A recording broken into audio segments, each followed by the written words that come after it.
Hello बच्चों, आज हम यहाँ पे स्टार्ट करेंगे टेस्ट पेपर 1 के पार्ट 2 से। ठीक है, जो कि ट्रू एंड फॉल्स है। इसी टेस्ट पेपर का पार्ट फर्स्ट जो कि एमसीक्यू था वो हम पिछले लेक्चर में करा चुके हैं। जिसने भी नहीं देखा वो प्लेलिस्ट में जाके देख सकता है। ठीक है, अब यहाँ पे स्टार्ट कर रहे हैं ट्रू एंड फॉल्स का पहला वाला क्वेश्चन। यहाँ पे है the product of two rational number is always a positive integer. यहाँ कहा गया है two rational number is always, इनका प्रोडक्ट करेंगे तो ऑलवेज पॉजिटिव इंटीजर आएगा। लेकिन यहाँ पे ये डिफाइन नहीं किया कि रेशनल नंबर होंगे कौन से, कि पॉजिटिव होंगे कि दोनों ही नेगेटिव होंगे, कि दोनों पॉजिटिव होंगे, कि एक पॉजिटिव या एक नेगेटिव होगा। केवल यहाँ पे ये कह दिया गया कि the product of two rational number is always positive integer, जो कि ये क्या है, फॉल्स है। अभी क्यों फॉल्स है इसका रीजन हम आप लोगों को बता रहे हैं। यहाँ पे हमने लिख लिया है। ठीक है, ट्रू फॉल्स फर्स्ट वाला लिख लिया था, product of two rational number is always a positive integer. ठीक है, सबसे पहले हम दो पॉजिटिव इंटीजर ले रहे हैं। ठीक है, दो पॉजिटिव इंटीजर लेट सपोज हमने ले लिया 1/2 एंड ले लिया हमने 1/4। ये दो रेशनल नंबर हैं। ठीक है, दो रेशनल नंबर है जो कि क्या है, पॉजिटिव वाले हैं, पॉजिटिव रेशनल नंबर है ना।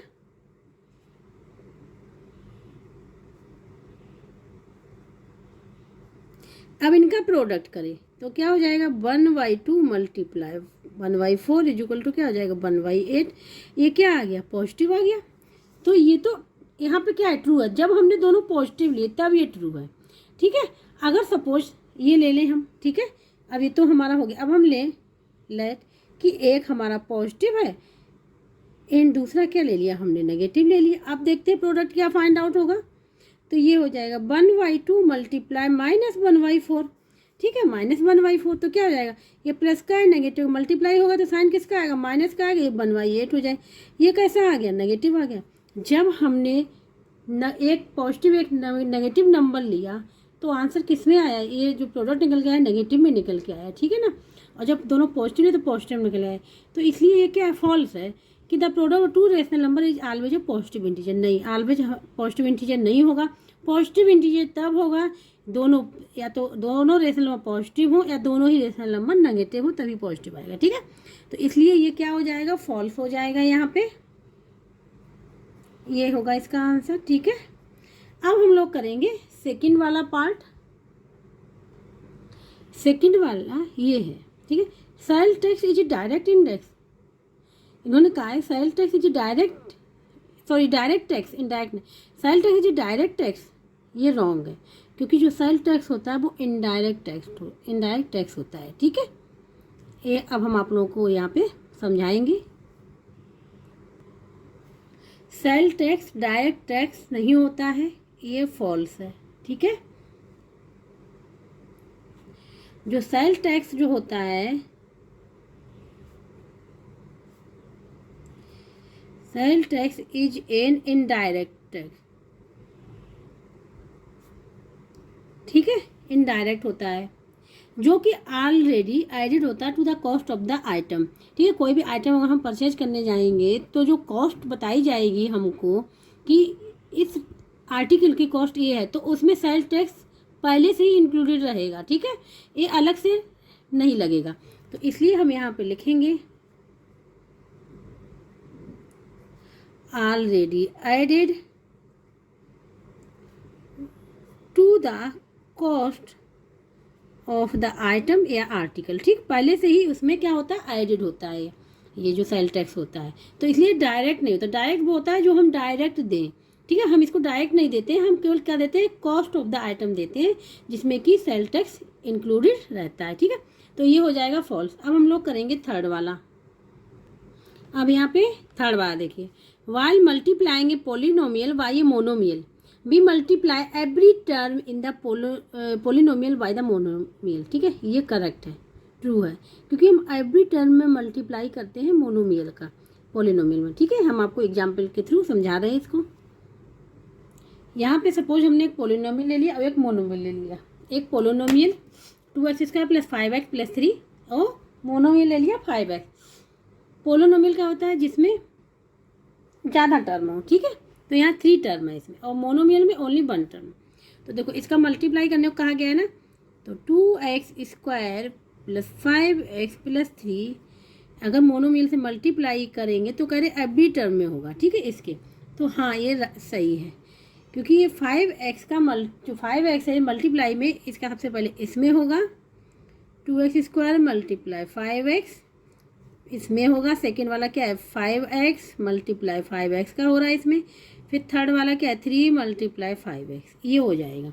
तो इसका मल्टीप्लाई क्या होगा एवरी टर्म में होगा ऑफ पॉलिनोमियल के। तो ये हो जाएगा यहाँ पे 2x² 5x, ये हो जाएगा 10x की पावर क्यूब, ये हो जाएगा 25x², ये हो जाएगा 15x, ठीक है। तो देखो एवरी टर्म में इसका मल्टीप्लाई होता है मोनोमियल का पॉलिनोमियल में। तो ये क्या हो जाएगा, ये हो जाएगा ट्रू। क्या हो जाएगा, ये हम यहाँ पे लिख देते हैं, ठीक है। ये क्या है ट्रू है। अब हम लोग करेंगे इसका फोर्थ वाला। अब यहाँ पे फोर्थ वाला, ठीक है। A number ending in 2, 3, 7 and 8 is a perfect square, is it is true, no it is false, ठीक है। क्यों फॉल्स है, ये प्रॉपर्टी होती है परफेक्ट स्क्वायर की, जो कि यहाँ पे सही नहीं लिखी हुई, ठीक है, इसलिए फॉल्स है। हम आपको सही प्रॉपर्टी बता रहे हैं क्या होती है। ये जो लिखा हुआ था वो हमने लिख लिया यहाँ पे। ये क्या है, ये फॉल्स है, ठीक है। ये क्यों फॉल्स है, देखो प्रॉपर्टी क्या होती है परफेक्ट स्क्वायर की,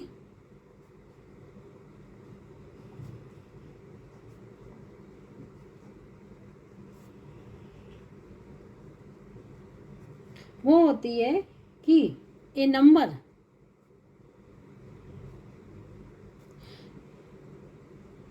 एंडिंग इन 2, 3, 7 और 8, अगर कोई नंबर एंडिंग हो रहा है मतलब उसकी यूनिट डिजिट 2, 3, 7 और 8 है, तो वो कभी भी परफेक्ट स्क्वायर नहीं होगा, is never a perfect square, ठीक है। ये प्रॉपर्टी होती है। लेकिन ऊपर जो लिखा हुआ है उन्होंने क्या नेवर हटा दिया और कर दिया परफेक्ट स्क्वायर लिख, तो ये क्या हो जाएगा फॉल्स हो जाएगा। होता क्या है, अगर कोई भी नंबर एंडिंग हो रहा है उसकी यूनिट डिजिट 2, 3, 7 और 8 है, तो वो कभी भी परफेक्ट स्क्वायर नहीं होगा। ये हम फाइंड आउट कर सकते हैं उसकी यूनिट डिजिट देख के, ठीक है। तो ये हो गया फॉल्स। अब हम लोग करेंगे फिफ्थ वाला। ये है फिफ्थ वाला, ठीक है। A number a is a perfect square, a जो नंबर है वो क्या है परफेक्ट स्क्वायर है। If a is equal to B square, अगर एक कंडीशन आ गई ए बराबर a equal to B square for natural number b, तो बी जो निकल के आ गया क्या वो नेचुरल नंबर होगा, ये यहाँ पे बताना है। यस इट इज़ ट्रू है, ठीक है। ये कैसे है अब हम आप लोगों को यहाँ पे समझाएंगे। ये जो है क्या है ट्रू है। अब हम एक्सप्लेनेशन इसका बताएंगे कैसे ट्रू है, ठीक है। कंडीशन क्या दी रखी है a is equal to B square, ठीक है। लेट अगर ए हम ले लें कितना 16 ले लें, ए नंबर हम ले लें 16, ठीक है। ये क्या है नेचुरल नंबर है 16, यहाँ पे वैल्यू रख दें तो 16 is equal to B square. अब बी फाइंड आउट करने के लिए क्या करेंगे हम 16 का स्क्वायर रूट फाइंड आउट कर लेंगे। तो क्या हो जाएगा इसका हो जाएगा 4, क्या हो जाएगा 4 हो जाएगा। और 4 क्या है 4 एक नेचुरल नंबर है, क्या है नेचुरल नंबर, ठीक है। यही कहा गया था क्वेश्चन में कि a number a is a perfect square if a is equal to B square for natural number b. तो बी का जो आंसर निकल के आया 4 वो क्या हो जाएगा एक नेचुरल नंबर है, ठीक है। इसीलिए ये जो दिया गया है वो क्या है ट्रू है यहाँ पे, ठीक है। अब हम लोग करेंगे इसका, ये फिफ्थ हो गया, सिक्स पार्ट को देखो।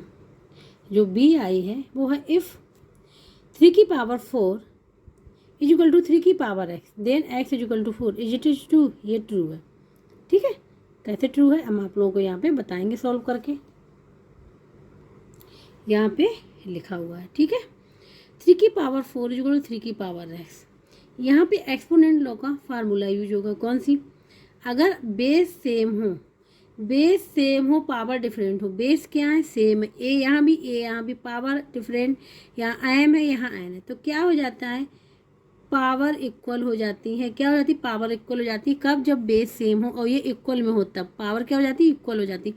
तो यहाँ पे क्या हो जाएगा, यहाँ पे देखो बेस सेम है तो पावर क्या इक्वल हो जाएंगे, 4 इज इक्वल टू एक्स, और ऐसे भी लिख सकते हैं एक्स इज इक्वल टू 4, यही तो लिखा हुआ है यहाँ पे, इसलिए ये क्या हो जाएगा ट्रू हो जाएगा, ठीक है। ये ट्रू हो जाएगा। तो अब ये 6 पार्ट हो गया, 7th पार्ट अब हम लोग करेंगे। अब यहाँ पे देखो ए की power m equal to b की power m equal to a b की होल पावर m, ये भी ट्रू है क्योंकि यहाँ पे क्या है, बेस हमारी क्या है, डिफरेंट है, लेकिन पावर क्या है, सेम है।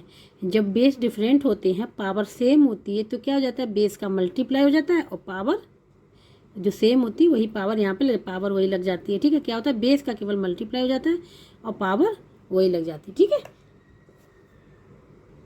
तो देखो ये क्या हो जाएगा, ये ट्रू हो जाएगा। ठीक है, ये आइडेंटिटी होती है एक्सपोनेंट लॉ की। जैसे एग्जाम्पल से बता दें हम आपको, यहाँ पे 2 की पावर 3 है। ठीक है, और मल्टीप्लाई हो रहा है 3 की पावर 3। अब क्या है, बेस डिफरेंट है, पावर सेम है, तो क्या हो जाएगा, यहाँ हो जाएगा 2 मल्टीप्लाई 3 और इस पर पावर क्या हो जाएगी, 3 हो जाएगी, तो क्या हो जाएगा, 6 की पावर 3 हो जाएगा। ठीक है, तो ये क्या है, ये एक्सपोनेंट लॉ यहाँ पे डायरेक्ट रखा हुआ है, तो ये हो जाएगा ट्रू। अब करेंगे एट्थ, यहाँ पे करेंगे एट्थ वाला। ठीक है, 2 quantities x and y are said to vary directly if X Y is a constant. ठीक है, तो ये रॉन्ग है, यहाँ पे ये फॉल्स लिखा हुआ है। ठीक है, तो कैसे फॉल्स होगा ये आप लोगों को हम यहाँ पे बताएंगे। एक्स जो है बैरी कर रहा है डायरेक्टली, ठीक है, वाई से, ये देखो ये डायरेक्टली बैरी कर रहा है, तो इसके मतलब इसको हम लिख सकते हैं एक्स इज इक्वल टू के वाई, एक को लगा दिया, यहाँ पे के लिख दिया, और के क्या है, कोई कांस्टेंट है, क्या है, कांस्टेंट है। तो के निकालना, के की वैल्यू निकालनी, तो के संग जो मल्टीप्लाई वो डिवाइड में चला जाएगा, तो ये हो जाएगा X upon Y is equal to K. ठीक है, और के क्या है, कांस्टेंट है। ठीक है, तो देखो जब ये डायरेक्टली वेरी करेगा तो कांस्टेंट के लिए ये वाला फार्मूला आएगा, क्या आएगा, ये वाला फार्मूला आएगा, X upon Y is equal to K. लेकिन वहाँ क्या दिया गया, वहाँ दिया गया X Y is equal to K और कांस्टेंट। ठीक है, यही तो दिया गया, तो इसलिए ये तो कंडीशन आ ही नहीं रही है, तो इसलिए क्या हो जाएगा, ये कंडीशन जो यहाँ पे गिवन है ये क्या हो जाएगी, फॉल्स हो जाएगी ना। हाँ, तो इसका जो आंसर होगा वो क्या होगा, फॉल्स होगा। ठीक है, ये डायरेक्टली वेरी में नहीं करेगा, जब ये इन्वर्स वेरिएशन होगा तब ये वाली कंडीशन यूज होगी। ठीक है, डायरेक्ट वाले में कंडीशन यूज नहीं होगी, इसलिए इसका जो आंसर होगा वो फॉल्स होगा। अब करेंगे नेक्स्ट वाला पार्ट। अब यहाँ पे है आई एक्स वाला पार्ट। ठीक है, discount is equal to mark price minus selling price, तो ये क्या, ये ट्रू लिखा हुआ है यहाँ पे। ठीक है, क्योंकि जो फार्मूला होता है वो होता है selling price is equal to mark price minus discount, ये डिस्काउंट को इस साइड ले आया जाता है। ठीक है, अब क्या किया, ये डिस्काउंट यहाँ लिख दिया, सेलिंग प्राइस यहाँ पे लिख दिया, ये जो है लिखा हुआ है वो ट्रू लिखा हुआ है। ठीक है, तो हम आपको फार्मूला बताएंगे कि फार्मूला क्या होता है और ये आया कैसे और ट्रू कैसे है ये। ठीक है, देखो यहाँ पे लिख लिया, जो किताब में दिया था ये लिख लिया, ये सबसे पहले इसको लिख लेंगे कि ये ट्रू है। ठीक है, अब कैसे है, देखो फॉर्मूला तो ये होता है selling price is equal to mark price minus discount, ये फार्मूला होता है। ठीक है, अब क्या किया, डिस्काउंट को इस साइड ले आए, सेलिंग प्राइस को इस साइड ले आए, मतलब डिस्काउंट को लाएंगे LHS में और सेलिंग प्राइस को लाएंगे RHS में, तो क्या हो जाएगा, साइन चेंज हो जाएंगे। यहाँ माइनस का है तो ये हो जाएगा, इधर आएगा तो हो जाएगा ये पॉजिटिव का। ठीक है, ये मार्क प्राइस को शॉर्ट में लिख दे रहे हैं माइनस, और ये पॉजिटिव का था, RHS में जाएगा तो किसका हो जाएगा, नेगेटिव का हो जाएगा, यही लिखा हुआ है वहाँ पे, तो इसीलिए मैंने यहाँ पे क्या लिख दिया, ट्रू। ठीक है, ये फार्मूला है, फार्मूला को बस घुमा दिया है RHS एंड LHS में, तो ये हो जाएगा ट्रू। अब हम लोग करेंगे इसका लास्ट पार्ट, इसका जो लास्ट पार्ट है वो एक्स। ठीक है, if in the prime factorisation of any number each factor appears 2 times then the number is a perfect. यहाँ पे कहा गया है if in the prime factorisation of any number, अगर हम किसी भी नंबर का प्राइम फैक्टराइजेशन करते हैं तो ईच फैक्टर अपीयर्स 2 times, जो उसमें फैक्टर आएंगे वो 2 times अपीयर होंगे। ठीक है, then the number is a perfect, तो नंबर क्या है, परफेक्ट क्यों होगा, रॉन्ग है ये। ठीक है, क्यों होगा ये हम आप लोगों को रीजन बताएंगे। देखो ये जो ये लास्ट वाला तो है क्या, सबसे पहले लिखेंगे फॉल्स है। ठीक है, क्यों फॉल्स है, ठीक है, कोई भी नंबर कोई भी नंबर जिसका हमको क्यूब फाइंड आउट करना, परफेक्ट क्यूब, ठीक है। परफेक्ट क्यूब के लिए क्या होता है, वो नंबर जो है वो हमको 3 टाइम्स अपीयर होना चाहिए एंड सेम फैक्टर होना चाहिए। सेम फैक्टर वाला नंबर 3 टाइम्स अपीयर होना चाहिए, ठीक है, नॉट 2 टाइम्स। ये यहाँ पे गलत लिखा हुआ है, ठीक है। जैसे कि अगर हमने 64 का सपोज क्यूब, परफेक्ट क्यूब, ठीक है, ये 64 है। 64 क्या है, परफेक्ट क्यूब है। क्या है, परफेक्ट क्यूब है। कैसे परफेक्ट क्यूब है, 64 के प्राइम फैक्टराइजेशन सपोज करते हैं, ठीक है। यहाँ पे देखो ध्यान से, 4 से कर दे रहे सबसे पहले। 4 1 जा 4, 6 बचेगा, 4 ये 4 4। तो देखो सेम फैक्टर, अब देखो 64 इज इक्वल टू क्या, 4 मल्टीप्लाई 4 मल्टीप्लाई 4। तो देखो उस नंबर के जो फैक्टर अपीयर्स हुए कितने, 3 टाइम्स अपीयर हुए, 1 2 3 3 टाइम्स अपीयर हुए। एंड सेम नंबर जो है, सेम फैक्टर 3 टाइम्स अपीयर हुआ, तो वो क्या हो जाएगा, उस नंबर का वो नंबर क्या हो जाएगा, परफेक्ट क्यूब हो जाएगा। लेकिन वहाँ क्वेश्चन में जो दिया गया 2 टाइम्स लिखा हुआ फैक्टर, ठीक है, तो इसलिए क्या हो जाएगा, वो गलत हो जाएगा, फॉल्स। इसलिए मैंने यहाँ पे फॉल्स लिखा हुआ, ठीक है। तो इस प्रकार से इसका ट्रू फॉल्स यहाँ पे पूरा कंप्लीट हो गया है, ठीक है। इसको कहीं भी डाउट हो रहा है, कुछ भी समझ में नहीं आ रहा है, ठीक है, वो कमेंट बॉक्स में करके पूछ सकता है हमसे। अब हम आगे करेंगे इसका next part, fill in the blanks. अब थर्ड वाला पार्ट जो है इसका टेस्ट पेपर 1 का, वो है फिल इन द ब्लैंक, ठीक है। तो यहाँ पे सबसे पहला क्वेश्चन क्या है, फिल इन द ब्लैंक्स में the sum of 2 rational number is always. अगर हम सम करें 2 रेशनल नंबर का इज ऑलवेज क्या होता है, वो क्या होगा, हमेशा रेशनल नंबर ही होगा, रेशनल होगा, ठीक है।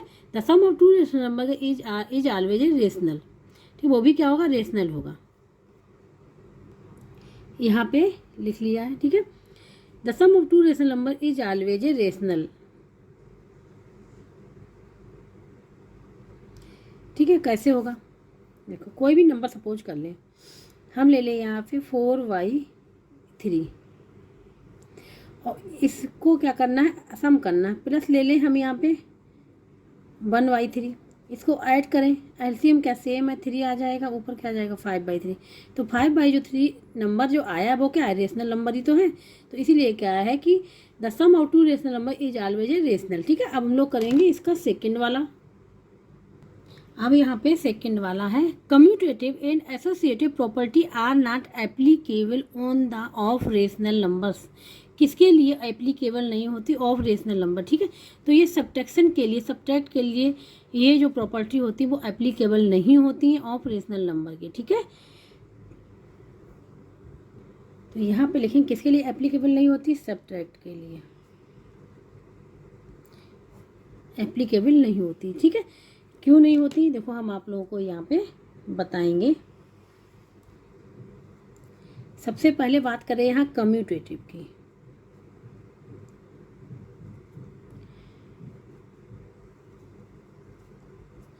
ठीक है। सब्ट्रैक्ट की बात करें, जैसे लेट 2 ले लिए हमने, 1/2 एंड 3/2, 2 नंबर्स ले लिए, ठीक है। ये क्या है, रेशनल नंबर 2 ले लिए, ठीक है। इसको क्या है, सब्ट्रैक्ट करना। सबसे पहले हम इसको इससे सब्ट्रैक्ट करेंगे, 1/2 माइनस 3/2, तो आंसर क्या आएगा, ये देखो, या तो आंसर क्या आएगा, यहाँ पे 2 आ गया, 1 माइनस 3, तो -2/2 -1 आएगा, ठीक है। और प्रॉपर्टी क्या होनी चाहिए कि अगर हम ऐसा करें, जो प्रॉपर्टी होती है a minus B is equal to क्या, b माइनस ए, अगर ये आ जाती है, ए बी कहाँ है, रेशनल नंबर है, अगर ये कंडीशन सॉल्व हो जाती है, इक्वल दोनों की वैल्यू इक्वल आ जाए तो ये सेटिस्फाई करेगी, अदरवाइज नहीं करेगी। तो हमने सपोज ए क्या निकाल लिया, यहाँ पे a माइनस बी निकाल लिया है, ठीक है। तो क्या आ गया, -1 आ गया। अब निकालना क्या है, b माइनस ए, ठीक है। तो b माइनस ए के लिए ध्यान से देखो, b क्या है, यहाँ पे 3/2 माइनस 1/2, ठीक है। ये एलसीएम लेंगे तो क्या हो जाएगा, यहाँ हो जाएगा 2, 3 माइनस 2, तो क्या बचेगा 2/2, कैंसिल हुआ, क्या आ गया, 1 आ गया, क्या आ गया, 1 आ गया। अब आप लोग ध्यान से देखिए कि यहाँ पे ये -1 तो क्या इक्वल है, नहीं इक्वल है ना, इक्वल नहीं है। तो इसीलिए ये जो सब्ट्रैक्शन, जो सब्ट्रैक्ट में सेपरेट और रेशनल नंबर में कम्यूटेटिव लॉ यूज नहीं होता, कम्यूटेटिव प्रॉपर्टी यूज नहीं होती है, ठीक है, एप्लीकेबल नहीं होती। अब इसी प्रकार से एसोसिएटिव का भी होता है, ठीक है। तो हमने आपको कम्यूटेटिव का करके दिखा दिया, क्योंकि 2 नंबर का होता है। इसी एसोसिएटिव जो था वो 3 नंबर के लिए होता है, इसी प्रकार से होता है। तो वो भी यहाँ पे एप्लीकेबल नहीं होगी, इसीलिए यहाँ पे लिखा है सेपरेट के लिए एप्लीकेबल नहीं होता है, ठीक है। अब हम लोग करेंगे इसका थर्ड वाला। तो वो थर्ड वाला आप देखो यहाँ पे ये है, if 5x - 7/3x = 2 then x find out करना है, ठीक है। इसी प्रकार से फोर्थ वाला भी हम यहाँ पे देख ले रहे हैं। द डिग्री ऑफ पॉलिनोमियल ए है, यहाँ पे डिग्री ऑफ पॉलिनोमियल की फाइंड आउट करनी रहेगी, ठीक है। तो डिग्री फाइंड आउट यहाँ पे कर लेंगे, इसमें फाइंड आउट करना x, ठीक है। तो देखो क्या करेंगे, ये जो लिखा हुआ है इसको क्रॉस मल्टीप्लिकेशन कर लेंगे। क्रॉस मल्टीप्लिकेशन करेंगे तो क्या करेंगे इस प्रकार से, तो 3x का मल्टीप्लाई हो जाएगा 2 में और इधर हो जाएगा, क्योंकि इसके नीचे कुछ है तो सपोज बंद कर लेते हैं। तो एज इट इज रहेगा 5x - 7, सॉरी ये क्या है 3x है ना, x लिखा हो, तो ये हो जाएगा 6x = 5x - 7। 5x को इस साइड ले आएंगे क्योंकि वेरिएबल है, LHS में ले आएंगे तो 6x - 5x = -7। तो x = क्या आ जाएगा, -7 आ जाएगा। क्या आ जाएगा, x = यहाँ पे जो निकल के आएगा -7 आएगा, ठीक है। तो यही हो जाएगा इसका आंसर जो यहाँ पे पूछा गया है। तो यहाँ पे लिख देंगे -7, ठीक है। अब हम लोग करेंगे इसका फोर्थ वाला पार्ट, जिसमें कि डिग्री फाइंड आउट करनी है। ये लिखा हुआ है, ठीक है, polynomial 2/7 a² - 4b⁶ + 2ab⁵ as. Degree क्या है, इसकी डिग्री क्या होगी, ठीक है। तो यहाँ पूछा है डिग्री जो हम लिखते हैं वो हाईएस्ट डिग्री लिखते हैं, क्योंकि हाईएस्ट पावर वाली डिग्री लिखते हैं। कौन सी डिग्री लिखते हैं, डिग्री जो लिखेंगे हाईएस्ट पावर किसकी, ऑफ द वेरिएबल की, वेरिएबल की हाईएस्ट पावर जो होगी वही डिग्री होती है, ठीक है। वेरिएबल की जो हाईएस्ट पावर होती है वही डिग्री होती है, ठीक है। तो यहाँ देखो a² डिग्री क्या है 2 है, यहाँ b की पावर क्या है 6 है, वेरिएबल है b की पावर, तो डिग्री क्या हो जाएगी 6 हो जाएगी। यहाँ देखो यहाँ 2 वेरिएबल्स हैं, जब अभी कभी ऐसी कंडीशन आई कि 2 वेरिएबल्स हैं तो क्या करते हैं, उनकी डिग्री को ऐड करके हम लोग लिखते हैं, उनकी डिग्री को ऐड करेंगे और अगर वो डिग्री बड़ी है तो उस डिग्री को लिखेंगे, ठीक है। अब यहाँ पे देखो यहाँ b की पावर 6 है तो डिग्री 6 हो गई। अब यहाँ पे ध्यान से देखो a b, यहाँ b की पावर 5 है, यहाँ a की पावर 1 है, ठीक है। जब हम 5 + 1 को करेंगे तो क्या आ जाएगी 6 आ जाएगी। तो हाईएस्ट डिग्री क्या हो रही 6 हो रही, और 6 यहाँ पे भी है, तो इसकी highest power of the variable, तो इस पॉलिनोमियल की जो डिग्री हो जाएगी वो क्या हो जाएगी 6 हो जाएगी, ठीक है। यही आंसर होगा इसका, ये क्या होगा आंसर होगा। तो यहाँ पे लिख देंगे, क्या लिख देंगे 6, ठीक है। ये फोर्थ पार्ट है, हम लोग करेंगे फिफ्थ पार्ट को। अब यहाँ पे देखो बी वाला, when speed is double the time is to cover the same distance, distance same ही कवर करना है।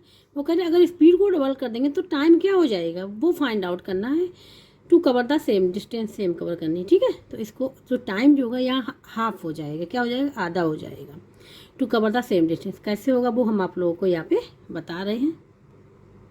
देखो डिस्टेंस क्या है सेम है, वो सपोज हमने डी लिख लिया, ठीक है।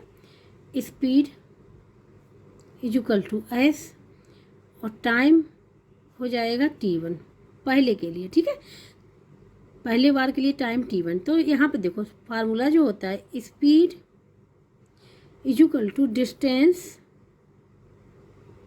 ठीक है, डिवाइड बाई टाइम।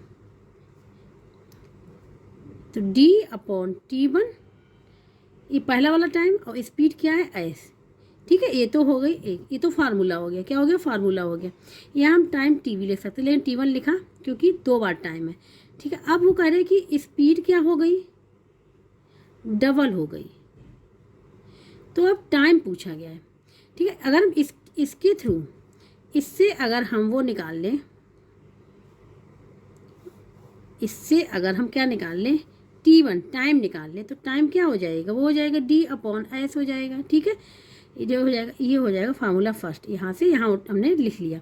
अब स्पीड के लिए यहाँ अब स्पीड डबल कर दी, जब स्पीड डबल कर दी तो इसमें हम लोग क्या रखेंगे फार्मूला, तो ये हो जाएगी 2s = डिस्टेंस तो वही कवर करनी, सेम कवर करनी है, ठीक है।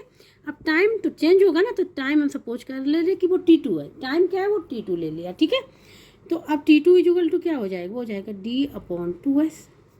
D/2s हो गया। देखो अगर ध्यान से देखो 1/2 को यहाँ ले लिया, D/s को ऐसे लिख लिया, तो इसको हम क्या लिख सकते हैं, T1। क्या लिख सकते हैं, T1।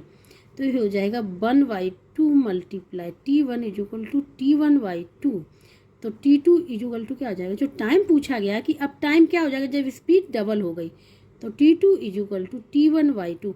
तो T2 क्या हो रहा है, उस टाइम का आधा हो रहा है ना, जो पहले टाइम था T1 उसका क्या हो रहा है, T2 हाफ हो रहा है ना, हाफ हो रहा है। जब स्पीड डबल कर दी तो टाइम क्या होगा, हाफ हो गया। तो अब यहाँ पे जो हम लोग लिखेंगे, तो जो इस पर फिल किया जाएगा वो हो जाएगा हाफ, ठीक है, आधा, या फिर ये भी ले सकते हैं 1/2, ठीक है। तो ये हो जाएगा आंसर फिल करने। इतना क्लियर हो गया आप लोग कैसे निकाला, ठीक है। अब हम लोग करेंगे 5th पार्ट, हो गया 6th पार्ट को हम लोग यहाँ पे अब करेंगे। अब यहाँ पे 6 वाला देखो, in direct variation if x decrease then y and फिर ब्लैंक स्पेस है इफ़ y इंक्रीज, ठीक है। डायरेक्ट वेरिएशन में क्या होता है, डायरेक्ट इफेक्ट पड़ता है कि अगर x डिक्रीज है तो y भी डिक्रीज होगा, और अगर y इंक्रीज है तो x भी इंक्रीज होगा। तो यहाँ पे डिक्रीज आएगा, ठीक है, और यहाँ पे क्या आएगा, इंक्रीज आएगा। डायरेक्ट वेरिएशन का यही रूल है कि अगर x डिक्रीज तो y डिक्रीज, और अगर y इंक्रीज तो x इंक्रीज। मतलब एक चीज़ अगर डिक्रीज होगी तो दूसरी भी डिक्रीज होगी, अगर एक चीज़ इंक्रीज होगी तो दूसरी भी इंक्रीज होगी, ठीक है। क्या होता है, ये डायरेक्ट वेरिएशन ये होता है, ठीक है। अगर यहाँ पे x इंक्रीज हुआ तो y भी इंक्रीज, x डिक्रीज तो y भी डिक्रीज, ठीक है। दोनों का इफेक्ट ईच अदर पर पड़ता है, दोनों का इफेक्ट पड़ता है, ठीक है। अब यहाँ पे देखो x डिक्रीज तो y क्या हो जाएगी, y भी डिक्रीज। अब यहाँ पे इफ y इंक्रीज हुआ तो x भी इंक्रीज होगा। ये यहाँ पे हम लोग फिल करेंगे, ठीक है। अब करेंगे 7th वाला। अब यहाँ पे 7th क्वेश्चन है, 40 articles cost ₹180, the cost of 12 articles, ठीक है। अब देखो 40 आर्टिकल की कॉस्ट क्या थी, 180 थी। आर्टिकल्स 40 थे तो कॉस्ट क्या थी, 180 थी। अब आर्टिकल्स क्या हो रहे हैं, अब द कॉस्ट ऑफ 12 आर्टिकल कम हो गए तो कॉस्ट भी कम होगी ना, कॉस्ट भी कम। अब यहाँ पे देखो लिख लिया है, गिवन था द कॉस्ट ऑफ 40 आर्टिकल की ₹180। तो सबसे पहले हम वन आर्टिकल की यहाँ पे फाइंड आउट कर लें, ठीक है। यूनिटरी मेथड से इसको सॉल्व करें। तो यहाँ लिखेंगे द कॉस्ट ऑफ, ये दा लिखा हुआ है, 1 आर्टिकल, तो क्या हो जाएगा, 40 से डिवाइड हो जाएगा, तो ₹180 डिवाइड बाई 40। पूछा कितना गया, 12। तो फिर यहाँ पे लिखेंगे the cost of 12 article equal to क्या, 12 का मल्टीप्लाई हो जाएगा, तो ₹180 मल्टीप्लाई 12, ठीक है, मल्टीप्लाई 12 डिवाइड बाई 40। देखो 0 से 0 कैंसिल हो जाए, 3 आए, ₹54 क्या आ जाएगा, 54 आ जाएगी। तो 12 जो आर्टिकल कॉस्ट क्या आ जाएगी, 54 आ जाएगी। यही हो जाएगा इसका आंसर, फिल करेंगे हम लोग, ठीक है। ये हो जाएगी 7th पार्ट हो गया यहाँ पे। अब हम लोग करेंगे 8th वाला पार्ट। यहाँ पे दिया है the value of n for the expression, ये एक्सप्रेशन गिवन है, ठीक है। n की वैल्यू फाइंड आउट करनी है। यहाँ पे लिख लिया है, ठीक है। तो देखो यहाँ पे ध्यान से देखो, बेस सबसे पहले बेस चेक करेंगे। यहाँ पर -2/3, यहाँ पे भी -2/3 और यहाँ पे -3/2 है, ठीक है। तो सबसे पहले हम इसे फार्मूला लगाएंगे, ठीक है।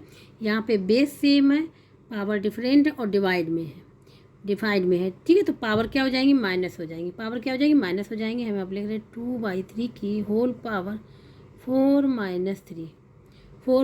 3 इक्वल टू, ठीक है। ये हो जाएगा यहाँ पे -3/2 की होल पावर एन IGT लिखा है।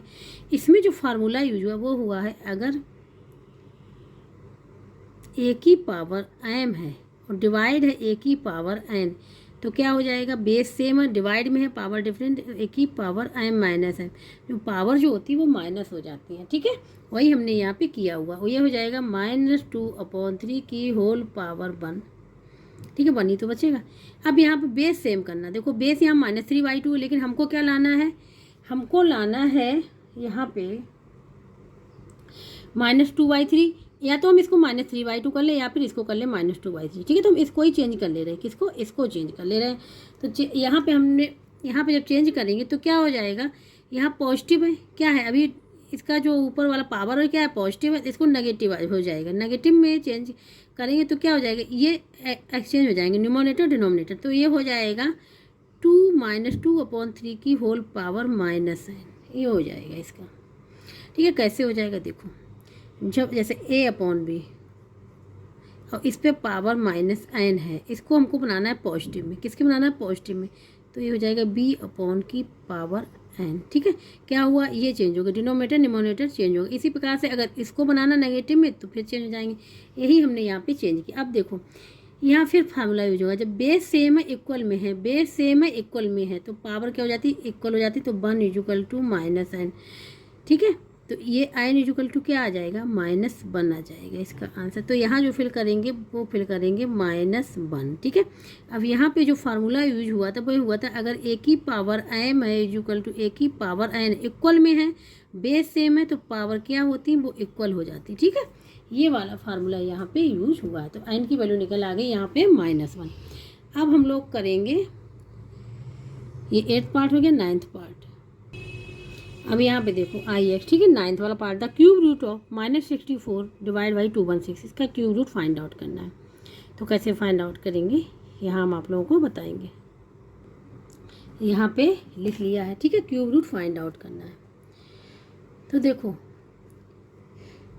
इस नंबर का क्यूब रूट फाइंड आउट करना, -64/216, ये क्यूब रूट लिखा हुआ है, ठीक है। तो किसी भी नंबर का क्यूब रूट फाइंड, अगर वो नंबर नेगेटिव में है, अगर वो नंबर नेगेटिव में है तो उसका क्यूब रूट जो निकल के आएगा वो भी नेगेटिव में ही निकल के आएगा, ठीक है। चूंकि यहाँ पे नंबर क्या नेगेटिव में है तो उसका क्यूब रूट क्या आ जाएगा, नेगेटिव में ही आएगा, ठीक है। तो नेगेटिव साइन बाहर आ जाएगा। अब 64 किसका होता है, 4 × 4 यहाँ पे क्यूब लिखा रहने दो। अब ये किसका होता है, ये होता है 6 का, 6 × 6 क्यूब रूट के लिए क्या होता है, किसी भी number cube root find out करने के लिए हमको सेम फैक्टर मिलने चाहिए, और वो कितने मिलने, 3 मिलने चाहिए। देखो 3 यहाँ भी है, 3 यहाँ भी है, 3 यहाँ भी थे। तो क्यूब रूट फाइंड आउट करने के लिए क्या करेंगे, जो फैक्टर निकल गया इसमें से एक फैक्टर बाहर ले लें, एक फैक्टर बाहर ले लें, माइनस साइन है, इसका एक ले लेंगे तो 4, इसका एक ले लेंगे तो 6, 4 - 4/6 क्या हो जाएगा, -4/6, यही हो जाएगा इसका आंसर, ठीक है। तो यहाँ पे जो फिल करेंगे हो जाएगा -4/6। ये जरूर ध्यान रखिएगा कि अगर negative number cube root find out करना है तो नेगेटिव आएगा इसका आंसर, अगर पॉजिटिव है तो पॉजिटिव आएगा। ये हो गया। अब हम लोग करेंगे इसका लास्ट पार्ट।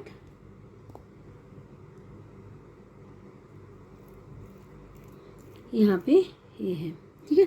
यहाँ पे कहा गया इफ 75% ऑफ x इज 99, ठीक है, ये 10th क्वेश्चन है। इफ 75% ऑफ x का is 99 then the value of x।